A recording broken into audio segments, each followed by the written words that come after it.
السلام عليكم ورحمة الله وبركاته. أهلا وسهلا بحضراتكم. معكم عماد توفيق وفيديو جديد لآخر أخبار النادي الأهلي والكرة المصرية. لكن في البداية نصلي بينا على النبي صلى الله عليه وسلم. وما تنسوش تدعوا لإخواتنا في فلسطين، ربنا ينصرهم نصر عزيز مؤزرا يا رب العالمين. وما تبخلوش عليا بلايك واشتراك في القناة فضلا وليس أمرا.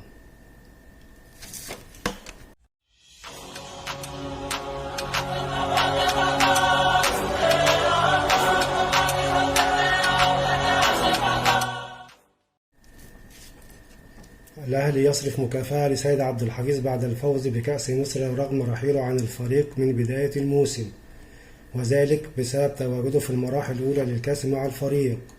وسام أبو علي جاهز تماما للمشاركة في مباراة سيمبا التنزاني الجمعة المقبل بعد تعافيه من الإصابة تماما.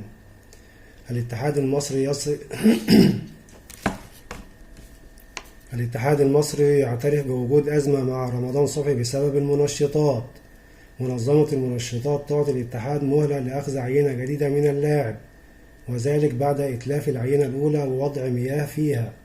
مصدر بالزمالك يؤكد أن جوميز المدير الفني للفريق استبعد محمود علاء من قائمة الفريق أمام فيوتشر بناء على رغبة مجلس الإدارة، وذلك بسبب عدم تجديد عقده مع الفريق والرحيل نهاية الموسم إلى بيراميدز.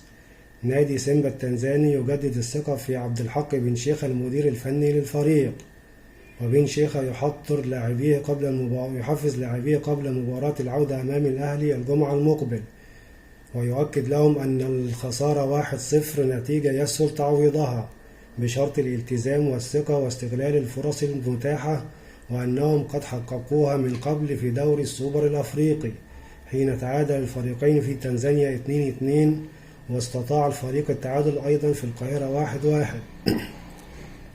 وبكده يكون خلص فيديو النهاردة، واتمنى من حضراتكم تدعموني بلايك واشتراك في القناة، والسلام عليكم ورحمة الله وبركاته.